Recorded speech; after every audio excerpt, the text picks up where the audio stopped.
WandaVision, WandaVision. Alright, episode 6 of WandaVision has dropped, so now I talk about it once again with spoilers. That is a spoiler warning. I'm gonna be talking about most of the things I found intriguing in WandaVision episode 6. So you have been warned. If you have not watched this episode yet, you probably shouldn't watch this video, unless you don't care. So, disclaimer is done. Let's dive into yet another episode of WandaVision. And yeah, am I the only one who's kind of getting tired of all the guessing? I don't know, at this point, we are 6 episodes in, and we are still riddled with all these questions and theories as to what the hell is going on here. 2/3 of the way through the show, we still don't have a lot of answers. We have a lot of guesses, but I don't know, this episode just left me wanting a lot. I gotta be honest, I just really didn't feel fulfilled by the end of this one. I don't know, maybe I'm just being impatient, because I just want to know. I'm tired of not knowing. I want to know what's happening. But anyway, we dive right into this episode, and right when the title sequence came on, my friend who I watched this show with, he was like, "Oh, it's Malcolm in the Middle!" Which I thought we were going from the 80s to the 90s to the 2000s. But I guess if last week's episode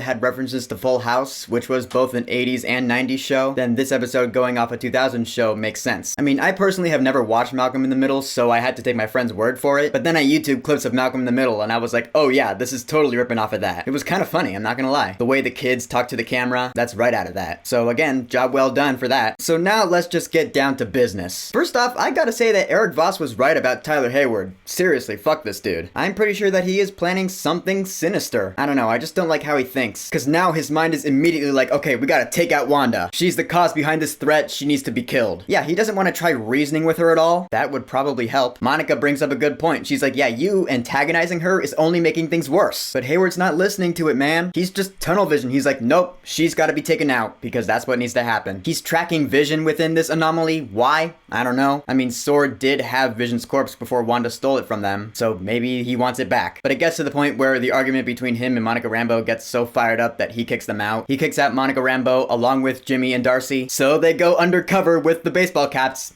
Best way to do it in the MCU, I guess. And for some reason, Monica wants to go back into the Hex. I guess she wants to try reasoning with Wanda again? But Darcy's like, no, don't go back in there, because Wanda has somehow molecularly reconstructed your cells twice, so God knows what'll happen to her if she goes back again. Now, when they said that in the show, I was like, huh. Because I know that in the comics, Monica Rambeau is a superhero of sorts. She has superpowers. So I'm thinking maybe this is how she gets them. Hey, her cellular structure was rearranged. Maybe that gave her powers. Par for the course with superhero origin stories in the MCU, I guess. Kind of like Spider-Man, actually. Changes to DNA. So I'm guessing this is maybe how Monica Rambeau becomes Photon, naming her superhero self after her mother. That'd be kind of cool. I also want to know who her contact is. We saw her last week say, I know an aerospace engineer who would be perfect for this job. And this week she was like, all right, my contact will be here in an hour. I want to know just who this is, because they seem to be building him up. I heard some people are theorizing that it's Reed Richards, aka Mr. Fantastic from the Fantastic Four. And I don't really know. I don't think they're going to be setting up the Fantastic Four this early in Phase 4. I feel like the better introduction for the Fantastic Four in the MCU would be in their own movie. You know what I mean? So Monica's contact is probably someone else. I don't know who, but it's probably not Reed Richards. Doesn't mean they can't fool me though. Meanwhile, in Westview, it's the big Halloween episode that we've been seeing in the trailers and TV spots. And there are a couple of weird things going on here. I mean, first of all, the fact that kids are everywhere now. After Vision brought it up last week, he was like, why are there no children in Westview, Wanda? So now kids are everywhere. Was it Wanda who did it, or something else? I don't know. It was kind of weird seeing that this spell was not as effective towards the edge of town. Like, yeah, in the center of town, like town square, everyone is happy-go-lucky, hunky-dory, nothing's going wrong. But towards the edge of town, people are like glitching out. They're in loops, like I said in my video about the second trailer. I knew I was onto something there. And also, the kids got their powers, so as per my prediction from last week, I was half right. I predicted that the kids would age up again and get their powers. The kids did not age up again, but they got their powers, so I was half right. Perfectly balanced, as all things should be. I'll take the W. But it was actually pretty cool seeing the kids with their powers. You know, Billy and Tommy, Wiccan and Speed. Tommy's zipping around because he's super fast. And Billy, towards the end of the episode, I mean, he's dressed up as Wiccan from the comics anyway. But he stops Tommy with some sort of blue magic. It's not red, it's blue, which is cool, yeah. I liked seeing that. This is the origin of Wiccan and Speed. That is, if they're even real people. I didn't miss that line where Evan Peters was like, raise hell, demon spawn! Again, another reference to Mephisto? Maybe? With Billy and Tommy being being demon spawn, literally? Possibly? Maybe? I don't know. At this point, I just don't know. Maybe all these references to Mephisto throughout the show are just nothing more than Easter eggs that we diehard fans are looking way too much into. Hey, that's a possibility as much as Mephisto actually being in this show. And the reason I have this mindset now is because we only have 3 episodes left to go. If Mephisto's really the person behind all of this, then we're gonna have to build him up as like a legit villain pretty fast. Cause like if he shows up at the end of episode 9 and does like a couple of things and then he's gone, we are gonna feel like he just came out of nowhere and that he wasn't that fulfilling of a villain. You know what I mean? So I feel like if they know what they're doing, the last 3 episodes of the show are really gonna kick into high gear and really just throw it all to the wall. But we're not there yet. We're still talking about this episode. Evan Peters as Pietro, I don't know, he was weird to me. Cause he seems to have the memories of the Pietro Maximoff of this universe, you know, Aaron Taylor Johnson's one. You know, he's talking about him and Wanda's past in Sokovia. But while he may have Pietro Maximoff's memories, he has Peter Maximoff's personality. He's all chilling out, maxing, relaxing, like he's a bad boy, he's a bad influence on the kids. So I don't know, he's like a mix of both Quicksilvers. It's weird. He does give something of an explanation as to how he got there though. He explains that he was shot like a chump in the street for no reason at all, which at first I was like, he was shot into the street in Westview. But then after thinking about it, I was like, no, I'm pretty sure he means he was shot by Ultron, which he was. You even see him later as a corpse, like Vision a few episodes ago. A moment like that happens again, but with Quicksilver this time. So he's like, okay, I was shot for no reason, and then next thing I know, I heard you calling me, Wanda. I knew you needed me. So, alright, it's like another corpse resurrected, like Vision, kind of. Cause Vision is the same Vision we knew, but this isn't the same Quicksilver we knew. So like, there's something different going on here. What it is? I don't know. Multiverse? I don't know. Really, the scene in this episode that sent me into this mindset of almost giving up on theorizing was the Agnes scene. Because for a few episodes now, I was like, Agnes is hiding something. Maybe she's working with Mephisto, but you know, she's not one of these commoners. But in this episode, it totally seems like she is one of these commoners. Cause Vision breaks her out of her trance. We saw part of this scene in the first trailer, and she totally is like, you're one of the Avengers. Are you here to help us? Wanda has us all under a spell. After the scene was done, I was like, son of a bitch. This one scene alone could possibly debunk all my suspicions about Agnes. Maybe she is just another one of the commoners under Wanda's spell. And maybe this whole Hex anomaly is all Wanda's doing and there's no third party in play here. These things coming to her out of nowhere like her kids could just be her magic going out of control. Hey, that could be a possibility as much as Mephisto being in here could be a possibility. You see what I mean by me being tired of having no answers? We fans have had a few of the same questions for like 5 weeks now. Give us something, writers. I do love the scene though where Vision tries to escape. He gets to the barrier, we saw this in the mid-season trailer, and he's really struggling to get past the barrier. Whereas you compare it to Wanda, she just walked right by it last episode. But Vision, being part of this spell, he's really struggling and he's even getting sucked back in like piece by piece. He's dying, which I mean, when he first got to that barrier, I was like, no, don't go past because